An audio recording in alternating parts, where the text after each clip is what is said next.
L'heure de l'Afrique a sonné. Elle n'a pas sonné simplement en Afrique, elle a sonné dans le monde. Elle a sonné dans le cosmos, elle a sonné dans l'univers infini. Sur le plan de la justice cosmique, Africa is back. Et ce n'est pas un hasard si deux puissances africaines vont pouvoir entrer au Conseil de sécurité et l'Afrique se battra pour avoir droit de veto, comme les États-Unis en ont un,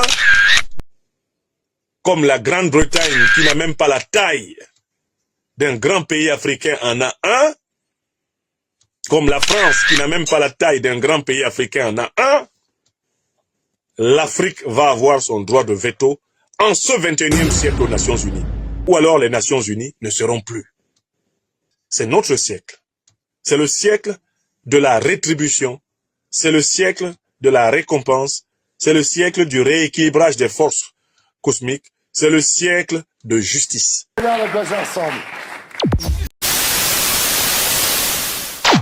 Les États-Unis se disent favorables à l'octroi de 2 nouveaux sièges permanents pour les pays africains au sein du tout-puissant Conseil de sécurité de l'ONU. L'annonce a été faite jeudi par l'ambassadrice des États-Unis auprès de l'ONU, Linda Thomas-Greenfield, lors d'un discours devant le Conseil des relations extérieures.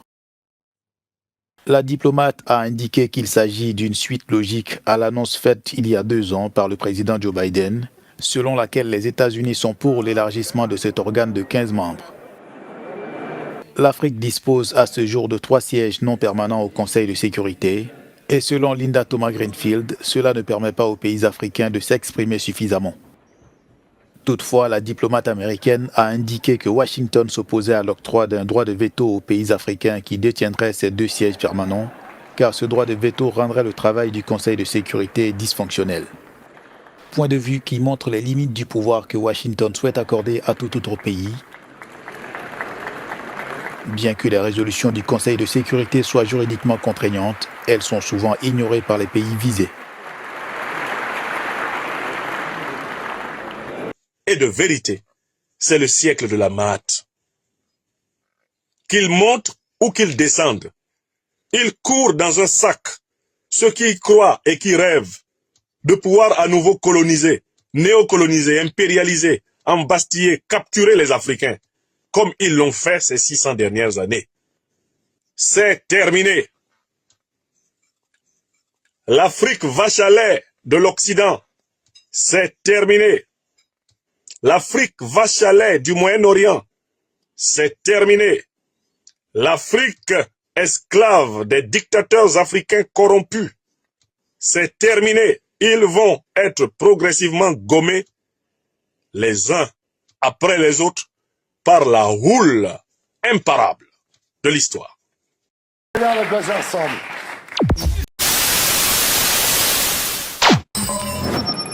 Dans un monde parfait, des géants comme le Brésil, l'Inde, le Nigeria ou l'Indonésie devraient pouvoir faire entendre leur voix au même titre que les États-Unis et les pays du G7.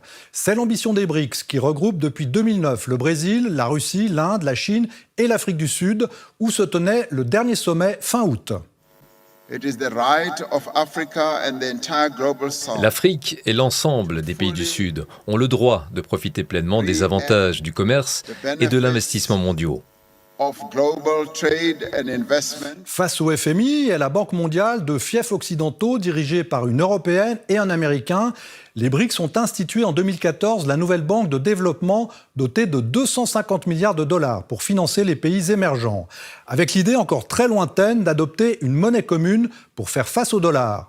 La Chine, dans sa volonté de réformer ou renverser l'ordre international avec une gouvernance mondiale à sa main, veut s'imposer en leader des BRICS. Je pense que le XXIe siècle sera marqué, il a déjà commencé à l'être, par une réorganisation du monde et des rapports de force entre les nations. Nous sommes encore les héritiers du monde de 1945 et on est dans un monde qui reste marqué par les empires coloniaux, par le fait que le pouvoir mondial se partage entre quelques pays. Ce monde-là, il est terminé de fait. On voit bien aujourd'hui le monde post-coloniale réclame sa voix au chapitre, les puissances moyennes émergentes se font entendre, l'Inde, l'Afrique du Sud, le Brésil, etc. Et pourtant, les structures mondiales sont toujours les mêmes.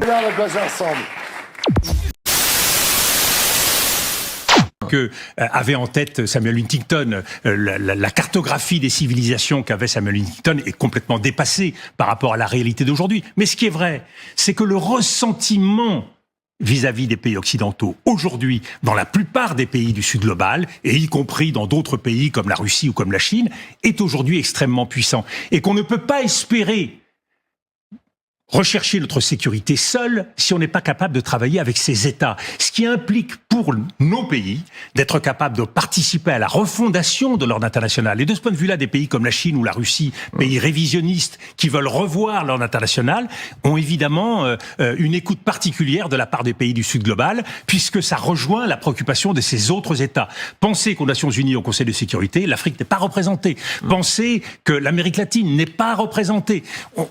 Comment travailler ensemble alors que nous n'avons pas une représentativité du monde. Donc c'est tous ces éléments qu'il faut mettre bout à bout et arrêter de tout voir à travers notre propre expérience. On a commis la même erreur et on commet aujourd'hui la même erreur en Ukraine. Regardez avec les seules lunettes de nos intérêts ou des intérêts de l'Occident nous coupe de cette réalité d'un monde qui change. Est-ce qu'il y a une fatalité dans le panorama que vous dressez à ce que l'Occident réduise? Poutine est toujours là, affaibli à bien des égards, mais il est là. Xi Jinping, si puissant. Le monde arabe, on vient d'en parler, si puissant. Les BRICS, si puissants. Est-ce que de fait, mécaniquement, nous sommes en train de réduire?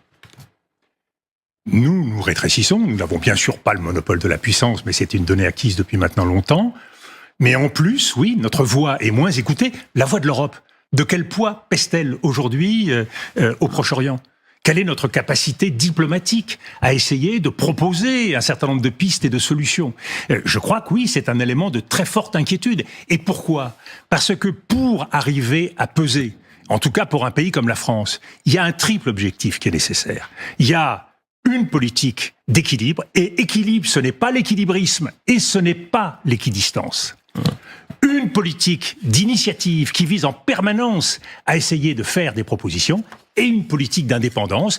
Et de ce point de vue-là, permettez-moi de le dire très franchement, le retour de la France dans l'organisation intégrée de l'OTAN a nui à la singularité française. C'était une erreur décisive, cela, d'entrer dans le commandement intégré de l'OTAN? Ce fut un élément de banalisation de la voix de la France, qui s'est traduit par ailleurs, dans la même période, par un alignement assez systématique sur les États-Unis.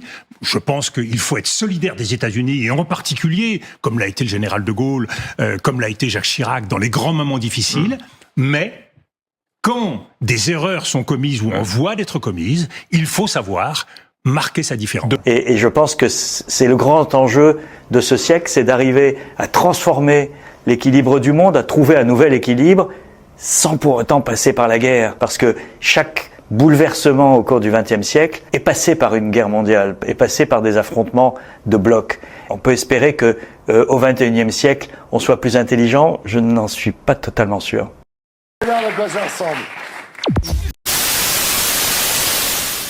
Alors bon, et pour évoquer Dominique de Villepin, c'est une figure que je trouve assez antipathique, moi à titre personnel, mais ce qui est gênant dans les critiques qui lui sont adressées, c'est leur caractère oublieux, parce qu'en réalité, Dominique de Villepin est fidèle à la ligne du gaulo-mitterrandisme, qui a été un peu la ligne stratégique de la diplomatie française depuis des décennies, et le gaulo-mitterrandisme justement se distinguait de l'atlantisme par un certain nombre de refus d'aller dans l'occidentalisme, notamment en ce qui concerne le Proche et le Moyen-Orient, et même l'Amérique latine, exprimer une différence vis-à-vis des États-Unis et du bloc anglo-saxon. Alors, du point de vue d'une personne d'origine africaine comme moi, le gaulo-mitterrandisme, c'était un impérialisme qui avait pour vocation de se montrer plus beau qu'il n'était à certains endroits, comme le Proche-Orient et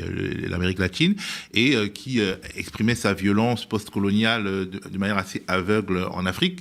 Et donc Dominique de Villepin en était une incarnation, parce qu'il a été au cœur de la guerre civile en Côte d'Ivoire. Il a été également au cœur du coup d'État contre Aristide, avec Régis Debray, un intellectuel flamboyant, mais qui a joué un jeu terrible, notamment parce que l'ancien président Aristide réclamait des réparations suite à toutes les infamies esclavagistes et coloniales à Haïti. Donc, effectivement, c'est une posture qui a ses limites, puisque c'est toujours une posture impérialiste, mais c'est mais d'un point de vue systémique, dans le monde, la voix de la France avait cet avantage-là qu'elle relativisait la voix unilatérale des Américains et des Anglo-Saxons sur des conflits importants comme le Proche-Orient. Alors dire la même chose que De Gaulle et Chirac sur la Palestine aujourd'hui revient à être islamo-gauchiste. Ça veut dire que non seulement ils sont hostiles un peu bêtement à Dominique de Villepin, mais en plus ils ne rendent pas justice à l'histoire de France et c'est vraiment dommage. Bien sûr, et je terminerai là-dessus, parmi les reproches qui sont faits à Villepin, évidemment, et le fait qu'il d'abord il est venu à la fête de l'UMA, c'est une tradition, il y a toujours